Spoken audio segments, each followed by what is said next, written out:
किसान शिक्षण संस्था अंतर्गत आपली जी जिजामाता विद्यालयाची शाखा आहे त्या शाखेमध्ये आपल्या सर्व पालकांचं मी मनापासून हार्दिक स्वागत करते।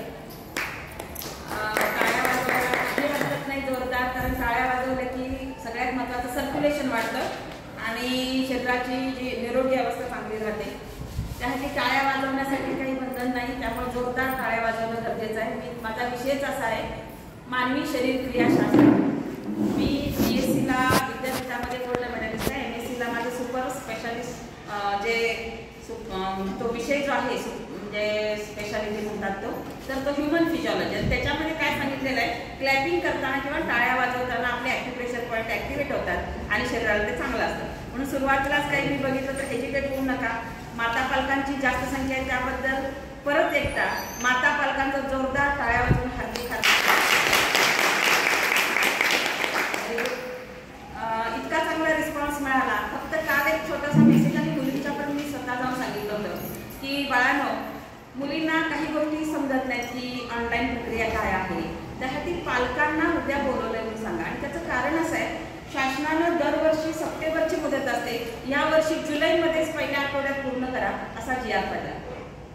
म्हणजे ज्या वेळेला तुम्ही दाखले आणणार, ज्या शाळेत पूर्वी आपली पाल्य किंवा मुलगी शिकत होती ते दाखले ह्या 4 दिवसात तुम्ही आणून देणं गरजेचं आहे। त्यानंतर मग ऑनलाईनची प्रक्रिया होणार। ऑनलाईनची प्रक्रिया झाली की म्हणजे UDIS असेल, सरळ प्रणाली असेल, ह्या वेगवेगळ्या प्रणालीला ही आपली मुलगी वरपर्यंत 15ला यापर्यंत दिसतं तिचं स्टेटस, किती मुली झाल्या, कुणी ॲडमिशन घेतलं, तिचं नाव काय। त्याचबरोबर मुलींना बऱ्याचदा असं होतं की त्यांच्या दाखल्यावरती लिहिलेलं नाव, आधार कार्डवरचं नाव ह्याच्या स्पेलिंगमध्ये इंग्रजीत असेल तर तफावत दिसते किंवा मराठीत सुद्धा काही वेळेला वेगळे पण दिसते आणि ते पुढे जाऊन त्या मुलगीला अडचणीचं ठरतं। वेगवेगळ्या परीक्षांना ज्या फॉर्म भरतात त्यावेळेला, आणि म्हणून पालकांनी शाळेपर्यंत येणं काळाची गरज आहे। आणि तरी बऱ्यापैकी म्हणजे गेल्या वर्षीपासून मी बघते, आमच्याकडं सांगायला मला सार्थ अभिमान वाटतो, गेल्या वर्षीपेक्षा ह्या वर्षी आपल्याकडे मुलींची संख्या वाढलेली आहे आणि पालक जागृत आहेत। पालक या शाळेमध्ये का जास्त करून आवर्जून घालतायत मुलींना, तर आमच्या शाळेमध्ये सगळ्या प्रकारचा परिपाठापासून अगदी शेवटच्या तासापर्यंत वेगवेगळे उपक्रम राबवले जातात। नवोदय, स्कॉलरशिप, NNMS, 10वीला तर काल आम्ही सत्कार समारंभ घेतला। 25 मुली 85% वरती त्यांचा आम्ही अभिनंदन सत्कार आणि त्यांना पारितोषिक दिली। म्हणजे अशा पद्धतीनं मुली 10वीपर्यंत जास्तोपर्यंत त्यांच्या मूलभूत सर्वांगीण विकासामध्ये खूप मोठा फरक पडतोय। ऑलराऊंड पर्सनॅलिटी त्यांची डेव्हलप होते आणि सगळ्यात महत्त्वाचं तेच पालकांना अपेक्षित आहे। तुम्हाला प्रत्येकाला वाटतं की माझी मुलगी जी आहे ती सर्वांगीण तिचा विकास व्हावा, आणि हल्ली पालक एक चांगला सकारात्मक बदल आपल्या समाजामध्ये होतोय, तो म्हणजे मुलींच्याकडे जास्त पालक लक्ष देतात। म्हणजे एखादा वडील सुद्धा किंवा आता आजोबा असेल तर नात माझी ही नम्रात असेल, चांगले खेळामध्ये असेल, शिक्षणामध्ये असेल, सांस्कृतिक असेल, या सगळ्या विभागामध्ये माझी नात चमकली पाहिजे, माझी मुलगी चमकली पाहिजे असं आपल्या सगळ्यांना वाटतं। कारण हल्लीच्या सामाजिक परिस्थितीमध्ये आपल्याला हे पाहायला मिळते, प्रत्येक क्षेत्रामध्ये मुली अव्वल आहेत। 10वीची बोर्ड लिस्ट बघा, मेरिट लिस्ट, 12वीची बघा, त्याच्यानंतर स्पर्धा परीक्षा MPSC UPSC बघा, कुठल्याही NNMS मध्ये मुली अव्वल आहेत। याचं कारण काय, मुलींच्याकडे अंगभूत अभ्यास करण्याचा गुणधर्म आहे, सांगितले ऐकण्याचा गुणधर्म आहे। म्हणजे निसर्गाकडून मिळालेल्या ज्या क्षमता आहेत, तर माझा विषय तो आहे त्यामुळे डीपमध्ये मी सांगू इच्छिते, पण वेळ आपल्याला कमी आहे की महिलांच्याकडे मुलींच्याकडे काय चांगले गुणधर्म आहेत। मी महिला आणि मुलींसाठी खूप काम केलेलं आहे आतापर्यंत, अनेक सामाजिक संघटनांचे मला पुरस्कार त्याबद्दल मिळालेले आहेत। त्यामुळे निसर्गालाच एक वरद हस्त म्हणजे मुलींना, महिलांना खूप ब्रेन त्याची जे पोटेन्शियल आहे किंवा मेंदूचं जे क्षमता आहे ती जास्त दिलेली आहे। काही ठराविक याच्यामध्ये अगदी तुम्ही वेगवेगळ्या कौशल्यपूर्ण कामामध्ये महिला आणि मुली अग्रेसर असतात। एखादी तज्ञ डॉक्टर, गायनेकॉलॉजिस्ट असेल किंवा तुमचे न्यूरोसर्जन असेल तर मुली त्याच्यामध्ये चांगलं काम करतात। जपानसारख्या देशामध्ये महिला आणि मुली जिथं एवढी म्हणून काम करतात त्या कंपनीची प्रगती चांगली होते।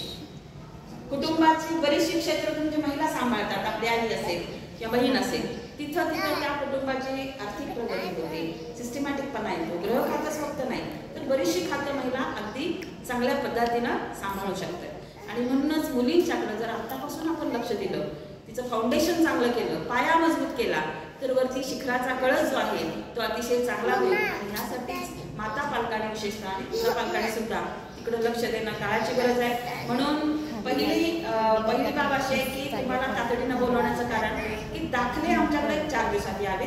दुसरं महत्त्वाचं, त्या मुलीच्या हेल्थच्या संदर्भात मी मुलींची माता पालकांची कार्यशाळाच घेणार होते की ती आपली मुलगी जी आहे ती निरोगी असावी, शक्यतो फिजिकली फिट असली, मेंटली फिट असली की ती आत्ताचा जो अभ्यासक्रम आहे ती पेलू शकेल, चांगल्या पद्धतीनं खेळात सहभागी होऊ शकेल.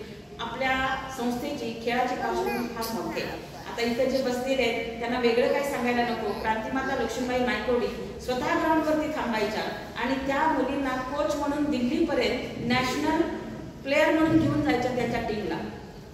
वाळव्याचा संघ म्हटलं की बाकीचे संघ निम्मे गारद झालेले असायचे. म्हणजे वाळव्याच्या ग्राउंडवरती तयार होणारे हे जे मुलींचे संघ आहेत किंवा वैयक्तिक खेळामध्ये ॲथलेटिक्स आहे, ॲथलेटिक्समध्ये असेल. मी सोनवडेला ज्युनियर कॉलेजला 30 वर्ष काम केलं.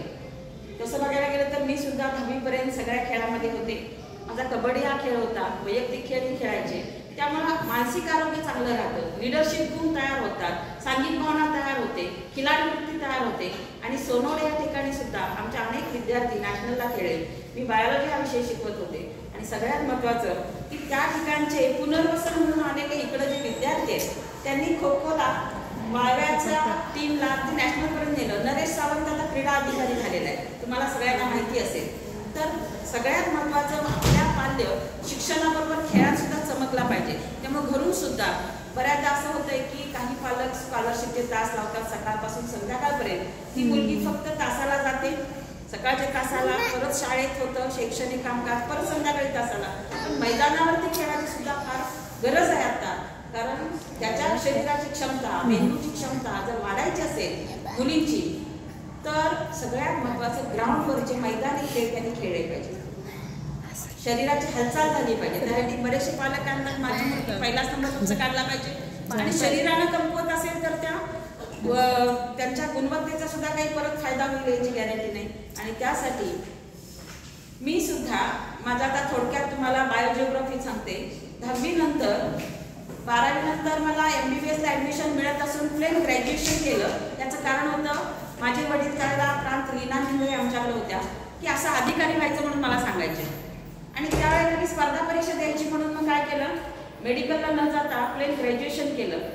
BScला सहज जाता आता अभ्यास माझा चांगला का झाला तर पहाटे 4 पासून आम्ही बास्केटबॉलच्या खेळासाठी ग्राउंडवरती असायचं. आम्हाला कोच होते स्पेशल ह्याच्यामध्ये रेल्वेमध्ये. त्यामुळं सकाळी पूर्ण एक्सरसाइज असायचा, ग्राउंडला खेळ असायचा. इंटर युनिव्हर्सिटी आम्ही बास्केटबॉल खेळत होतो. पण अभ्यास एकदा वाचलं की आमच्या लक्षात राहायचं. कारण काय, व्यायामाचं शरीर आणि मानसिक म्हणजे बौद्धिक क्षमता चांगली होते खेळानं. आणि त्याच्यानंतर BScला मी गोल्ड मेडलिस्ट, मला युनिव्हर्सिटी फर्स्ट रँक माझा आला, गोल्ड मेडल मिळालं. सहज MScला ॲडमिशन मिळालं म्हणून MSc करायला लागलं. त्याच्यानंतर UPSCच्या तयारीसाठी मी UPSCची प्री दिली धारवाडला. पण सगळ्यात महत्त्वाचं काही मुलगी म्हटलं की काय हर्डल्स असतात बघा, काही अडथळे काय. तर माझं लगेच लग्न झालं आणि त्यामुळे माझा ट्रॅक चेंज झाला. युनिव्हर्सिटीत फर्स्ट असून सुद्धा, स्पर्धा परीक्षा द्यायचा हा उद्देश असून सुद्धा मला नंतर सोनवड्याला मी ज्युनियर कॉलेजवरती स्वीकारलं. माझ्यापेक्षा कमी मेरिटच्या विद्यार्थ्यांनी विद्यापीठात ॲज अ लेक्चरर म्हणून काम करतात. खरं तर अण्णांच्या संस्थेबद्दल मला पहिल्यापासूनच खूप म्हणजे अण्णांची तत्व हे लहानपणापासून मी जवळून बघितलं. ह्याचं कारण माझा आजोळ वाळवा कोटावरती, तिथं माझी पहिली चावडीवरच्या शाळेत झालेली होती. आणि एक वातावरणच असं होतं त्या शाळेचं. मी आजोळी याच्या काळाला ह्या शाळेच्या प्रवेशद्वारावरची जी बाग होती इथली, म्हणजे विलक्षण प्रकारे एक म्हणजे बागेचा मेंटेनन्स, स्वच्छता ह्या बारकाईनं बघण्यासारख्या गोष्टी ज्या आहेत त्या अण्णासाहेब जे करून घ्यायचे त्या काळापासून. आणि तेव्हा असणारे आंदोलनं, चळवळी ह्याचं मला अट्रॅक्शन. त्यामुळे विद्यापीठात असतानाच मी ठरवलं होतं. मला सिनियर कॉलेजचे बऱ्याच ठिकाणचे कॉल होते, पण मी स्वीकारायचं ठरवलं इथं अण्णांच्या संस्थेत काम करायला संधी मिळावी म्हणून. मग अशा ह्या पार्श्वभूमी असलेल्या संस्थेत आपण आपला पाल्य घातला, त्याबद्दल तुमचं अभिनंदनच आहे. आणि सगळ्यात महत्त्वाचं, ती मुलगी सर्वांगीण तिचा विकास व्हावा म्हणून आमच्या विद्यालयामध्ये, जिजामाता विद्यालयामध्ये खास करून खेळाकडे लक्ष आहे, शिक्षणाकडे लक्ष आहे, स्पर्धा परीक्षेकडे लक्ष आहे. आणि त्या विद्यार्थिनीला एक सांस्कृतिक पार्श्वभूमी पण आणि आपल्या क्रांतिकारकांचा वारसा लाभलेली संस्था. त्यामुळे सामाजिक प्रश्न काय आहे हे सुद्धा त्या मुलीला कळतं. आणि सामाजिक प्रश्न सोडवण्यासाठी तळागाळापासून ज्यावेळेला आपण प्रयत्न करतो त्यावेळेला खरं तर आपण देशाची सुजाण नागरिक म्हणून घ्यायला पात्र ठरतो. मी महिलांसाठी मुलींसाठी खूप चांगलं काम केलं, म्हणून मी ज्या गावात माझं मूळ गाव जे रेट्री आहे शावडी तालुक्यातलं, तिथं मला लोकनियुक्त सरपंच म्हणून सुद्धा निवडून दिलं, कारण आमचे सासरे सुद्धा सरपंच होते. काम करण्याची म्हणजे मिळालेल्या ज्ञानाचं उपयोजन किंवा उपयोगिता किंवा उपयोग करण्याची क्षमता निर्माण करणारे पाल्य आपले तयार व्हावेत, म्हणून आपण सगळ्या माता पालकांनी पिता पालकांनी इथं आमच्या विद्यालयामध्ये पाल्याला ॲडमिशन घेतलं, त्याबद्दल सर्वांचं परत एकदा अभिनंदन. सर्वात महत्त्वाचं, आपल्या विद्यालयामध्ये स्कॉलरशिपचे तास हे नियमितपणे होतात. ज्या डाटासन त्यांना मार्गदर्शन करणारे आमचे इंगोले सर, त्यांना मी पूर्णपणे जबाबदारी दिलेली आहे. 5वीच्या विद्यार्थिनींना 100% स्कॉलरशिप मिळाली सगळ्यांना, म्हणून त्यांना जबाबदार अशा पद्धतीची जबाबदारी पूर्ण रिस्पॉन्सिबिलिटी दिलेली आहे. त्याच्यामध्ये मग भाषा विषयाचे तास असतील, गणित असेल, बुद्धिमत्ता असेल, हे सर्व आमचे शिक्षक अगदी तयारी करून अभ्यास करून हे घेतील. फक्त तुम्ही घरी त्यांचं जे जे होमवर्क दिलेलं आहे ते करून घेणं ही काळाची गरज आहे. माता पालक विशेषतः लक्ष देतातच, घरी अभ्यास करून घेतात, तर तो जास्तीत जास्त करून घ्यावा. आणि माझ्याकडे आलेली प्रत्येक विद्यार्थिनी ही मेरिटमध्ये चमकावी असं मला अगदी मनस्वी वाटतं, आणि तुमचं सहकार्य त्याला लाभेलच. आणि सगळ्यात महत्त्वाचं, आपल्या शाळेविषयी एक शिक्षण व्यवस्थेचा एक आपण म्हणतो ट्रायंगल असतो किंवा त्रिकोण असतो, मी तर म्हणजे चौकट असते. कशी बघा, विद्यार्थी, शिक्षक, पालक, समाज, बरोबर, आणि 5वा घटक संस्था पण येते. पण हे सगळे घटक हँड इन हँड म्हणजे हातात हात घालून ज्यावेळेला पुढे जाते त्यावेळेला विद्यार्थी हा घटक नक्कीच विकसित झाल्याशिवाय राहणार नाही. मला आता येतानाच आपल्या वाळ्या गावातील 2 युवक दिसले, मी त्यांना सहज प्रश्न विचारला, शेवटच्या बेंचवरती येते, तुम्ही आता सध्या काय करता? तर म्हटलं TNPला आमचं कॉलेज झालं आणि भरतीची तयारी करतोय. सगळ्यात बेस्ट ग्रामीण भागामधले जे विद्यार्थी आपल्याकडे जातात, भरती होतात, ते बेस्ट काम करतात मिलिटरीमध्ये. कुठल्याही IAS IPSचा मुलगा कदाचित AK-47 घेऊन बॉर्डरवरती लढू शकणार नाही, पण ग्रामीण भागातील चिवट आणि सक्षम असणारे जे पाल्य आहेत किंवा विद्यार्थी आहेत ते नक्कीच देशाचं संरक्षण करण्यासाठी सक्षम आहेत. आणि सगळ्यात महत्त्वाचं मला सांगायला आनंद होतो, माझे अनेक विद्यार्थी मिलिटरीमध्ये काम करतात. एक IPS झालेला आहे श्रीधर पाटील म्हणून, तो जम्मू या ठिकाणी अतिशय उत्कृष्ट काम करतोय आणि त्याला कमी वयामध्ये 3 राष्ट्रपती शौर्य पुरस्कार मिळालेले आहेत. अशा अनेक विद्यार्थिनी माझ्या म्हणजे IPS झाले, फौजदार झालेले आहेत, मिलिटरीमध्ये भरती झालेले आहेत, आर्मी, नेव्ही, एअरफोर्समध्ये गेलेले आहेत. मी सांगायला सारखा अभिमान वाटतो की आत्ताचं जे पाकिस्ताननं जो पहलगामला हल्ला केला, त्या हल्ल्यामध्ये महिलांना फक्त जिवंत ठेवलं आणि त्यांच्या मिस्टरांना मारून टाकलं आणि निरोप दिला की जावा सांगा की अशा पद्धतीनं कशा पद्धतीने तर घटना घडलेली आहे. पण त्या 2 म्हणजे महिला ज्या आहेत त्या महिलांना फक्त जिवंत ठेवलं आणि त्याचा बदला आपण आपल्या देशाने कशा पद्धतीने घेतला की 2 सैन्यामध्ये असणाऱ्या टॉप पोस्टला असणाऱ्या महिला अधिकाऱ्यांना त्याला उत्तर द्यायला लावलं ऑपरेशन सिंदूरद्वारे. म्हणजे महिला काय करू शकतात, मुली काय करू शकतात भविष्यात. एअरफोर्समध्ये जेट फायटर चालवणाऱ्या मुले, माझी स्वतःची एक मैत्रीण आहे प्रमिला सुतार, ती सुद्धा वैमानिक आहे. तिचं इंजिनिअरिंग झाल्यानंतर एरोनॉटिकल इंजिनिअरिंग झाल्यानंतर तिनं वैमानिक म्हणून ती रुजू झाली. म्हणजे मुली प्रत्येक क्षेत्रामध्ये येतात. मिलिटरीमध्ये पूर्वी एअरफोर्समध्ये मुली नव्हत्या, पण आता आहेत. नेव्हीमध्ये, आर्मीमध्ये खूप चांगलं काम करतात मुली जातील तिथं, आणि त्यामुळे मुलींच्याकडे आपण विशेष खूप लक्ष देऊया. तुमच्या सहकार्याने नक्कीच आमचे शिक्षक, आमचा स्टाफ सर्व चांगल्या पद्धतीचं काम करतोय. तर सर्वांचं परत एकदा आल्याबद्दल धन्यवाद, आभार.